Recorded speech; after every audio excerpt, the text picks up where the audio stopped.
ध्वजावर फक्त चिन्ह आहेत. मग जर फक्त चिन्हच आहेत तर नेत्रा आणि इंद्राणी हा ध्वज माझ्यापासून का लपवत होत्या? नष्टच करते हा ध्वज.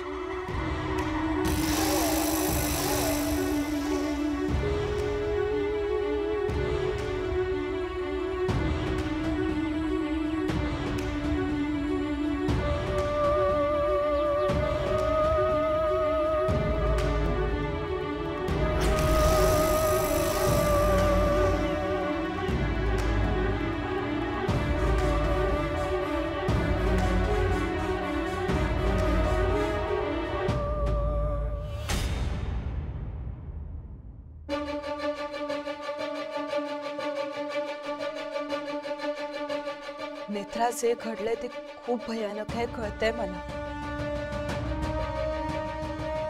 पण तू स्वतःला त्रास करून घेऊ नकोस ना.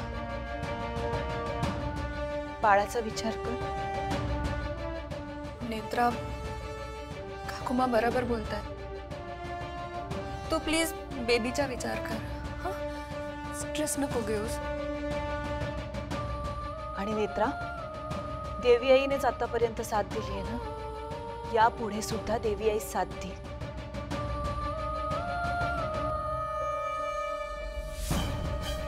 नेत्रा,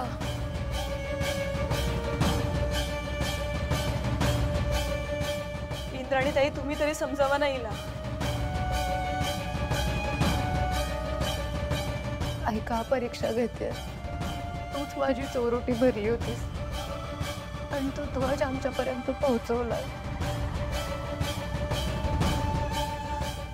आता हे सगळं का घडतंय?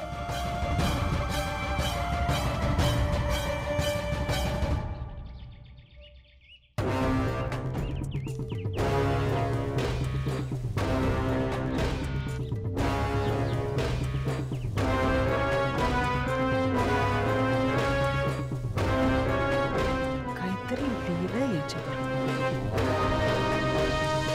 ही मोडी लिपी आहे. विरोचकाच्या चिन्हावर मोडी लिपीत का लिहिलंय? मला कशी वाचता येणार मोडी लिपी? काय आहे?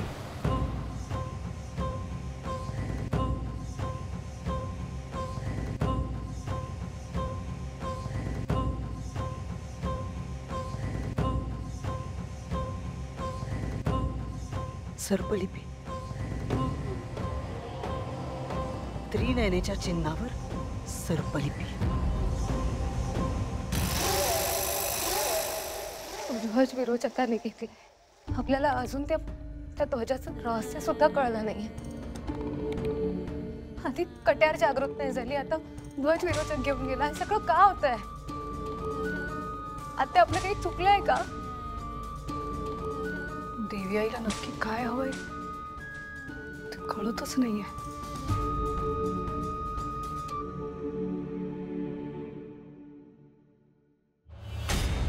नेत्रा, मला खात्री आहे ध्वज मिळेल तुला.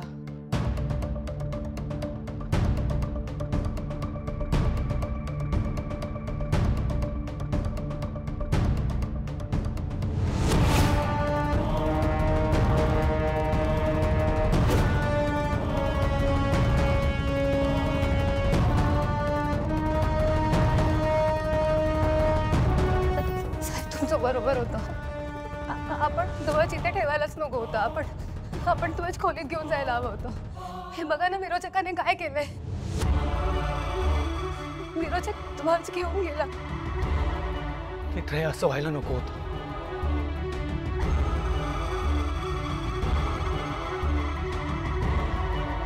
परिणाम खूप वाईट होऊ शकतात.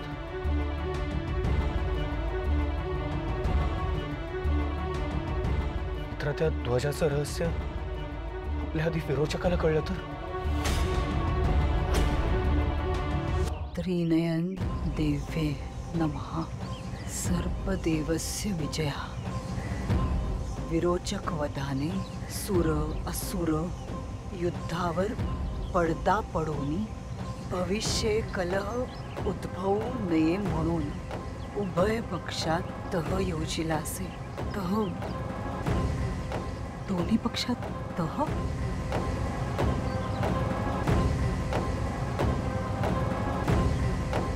तहान्वये विसवेस नगरीचा कारभार, विरोचक पुत्र, त्रिनयन भक्त, दैत्यराज अकंपन म्हणजे माझा त्रेतायुगातला मुलगा त्रिनयनीचा भक्त होता. पाहोनी शांती प्रस्थापित करतील, दोन्ही पक्षातून आगळीके घडिता देहदंड देण्यात येईल. दैत्यराज अकंपनाच्या बलिदानाने देवी प्रसन्न झालीसे, म्हणून देवी खुद्द कलियुगात अकंपनास आपल्या अंतिम कन्येचे संतान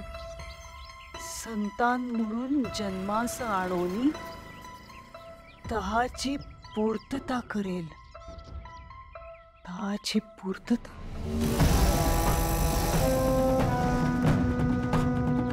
त्रिनयनेची अंतिम कन्या म्हणजे नेत्रा. म्हणजे नेत्राच्या गर्भात विरोचकाचा अंश वाढतोय.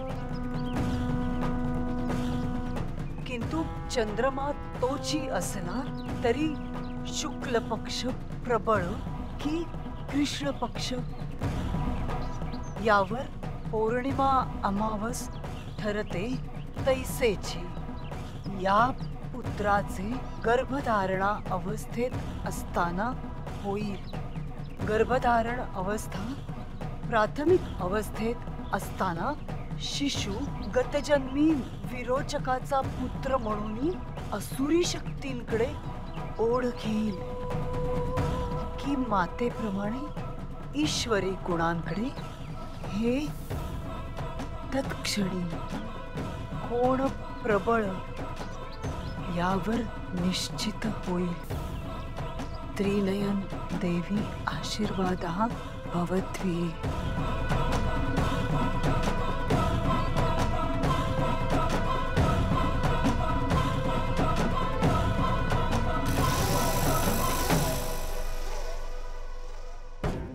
ताई ऐका ना, मी पण जाते विरोचकाला शोधायला. नाही, तू इथेच थांब नेत्रा. सगळे गेलेत ना शोधायला? हा, तू थांब. तरी मी पण जातेच. नाही, सगळे मला ओरडतील ना नेत्रा, प्लीज. ते थांब. हा, घरात ती कुठेही नाहीये. मी टेरेसवर सुद्धा पाहिलं, तिथेही नाहीये ती. मी काय म्हणते, ती दिसली का कुठे? नाही ना. मी काय म्हणतो, ती बाहेर कुठेच नाही. तळघरात पाहिलं तिथेही नाहीये. साहेब मी तुमचं ऐकायला हवं होतं. तो ध्वज देवघरात ठेवायलाच नको होता. मी का नाही ऐकलं तुमचं? हे सगळं माझ्यामुळे होतंय. मित्र, तुझ्या एकटीमुळे काहीही झालेलं नाहीये.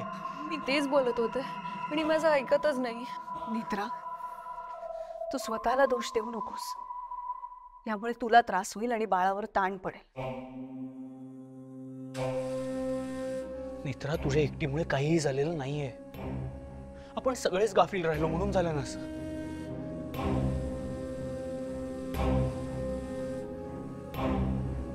विरोचक आपल्याला सांगत होता की त्याला माहिती आहे सगळं. तो आपल्याला धमकावत होता. हो, विरोचक म्हणतच होता की त्याला सगळं माहिती आहे.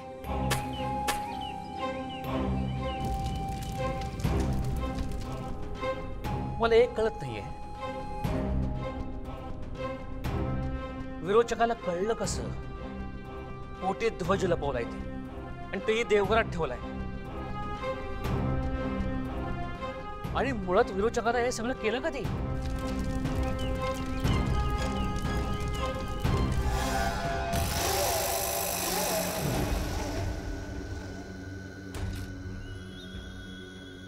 विरोचक झोपला.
कुठे ठेवला असेल ध्वज?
हा तर खण आहे, साधा ब्लाउज पीस. केतकीचं प्रतिबिंब का म्हणालंय की ध्वज लपवलाय?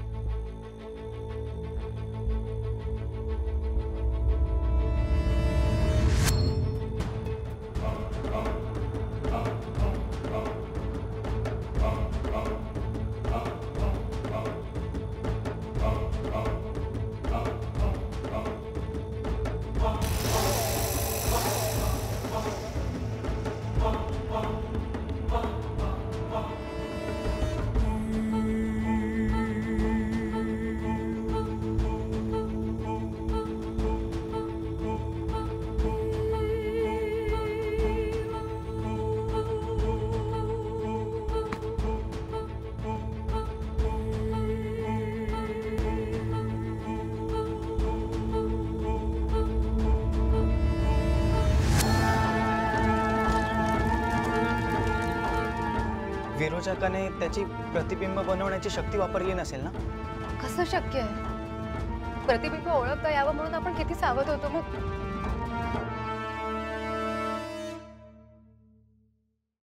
प्रतिबिंब ओळखण्यात आपली काही चूक नाही ना झाली आहे?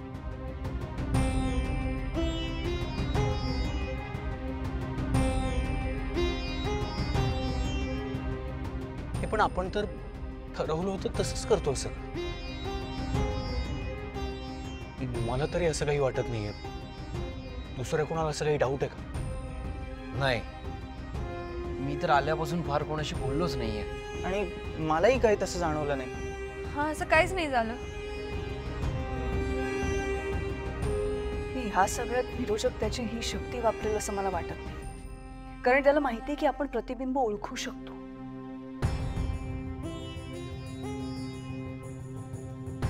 पण प्रश्न हा आहे की विरोचक ध्वजापर्यंत पोहोचला कसा?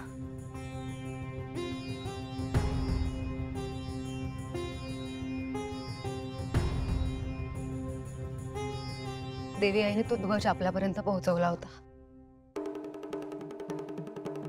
काहीही करून तो ध्वज परत मिळवायचा त्या. हे असं घरी बसून नाही होणार. काही आपल्याला बाहेर जावं लागेल, विरोचकाला शोधावं लागेल. नेत्रा थांब.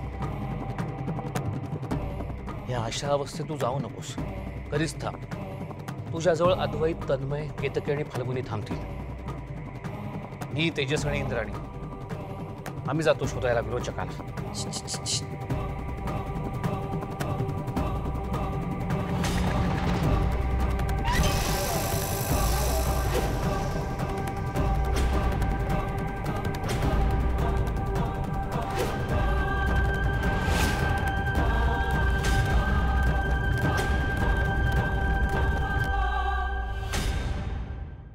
विंडोक, कशाला उगाच जीवाचा आटापिटा करतोस?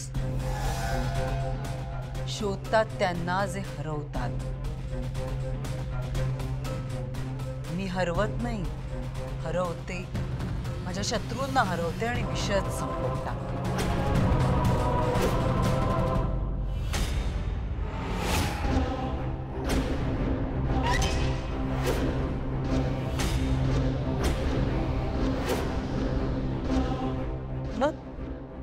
कसं वाटलं विरोचकाबरोबर हरून? नेत्रा थांब, नेत्रा. ध्वज कुठे? ध्वज कुठे? प्लीज शांत हो, प्लीज ऐक माझं. ध्वज कुठे? मला ध्वज हवाय. कुठे आहे ध्वज? नेत्रा, अगं सांगतायत ना ते, ऐक ना जरा त्यांचं. शांत हो, ऐक ऐक ऐक, शांत हो. कशाला उगाच जीवाचा आटापिटा करतेस? अगं 2 जीवांचीस, तू असं नको करूस. ते बाळ पण म्हणत असेल, आई शांत हो, शांत हो. शरण जाते विरोचकाला. कशाला कष्ट घेतेस? कारण त्याच्यासमोर मरणारच आहेस तू. शांत हो.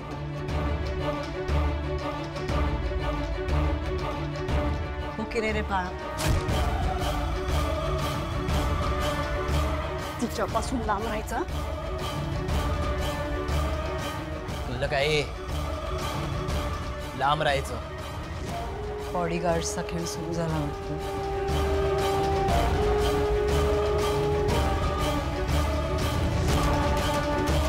चांगले बॉडीगार्ड्स आहेत म्हणजे. बापरे, भीतीच वाटली मला, खूपच भीती वाटली खरंच.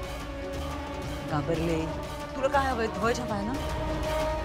देऊन टाकते मी. नको विषयच संपू दे. तू नकोच, त्रास नको. तू शांत हो बाई पण.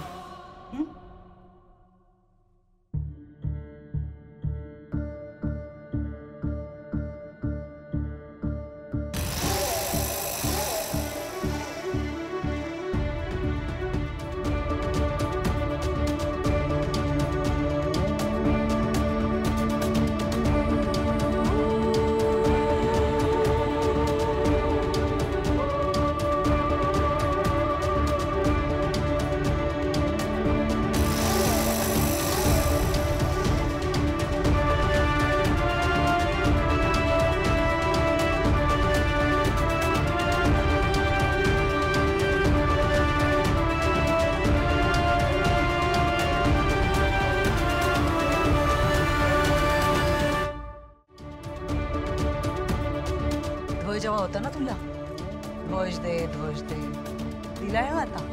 पुन्हा माझ्या मागे कटकट करू नकोस.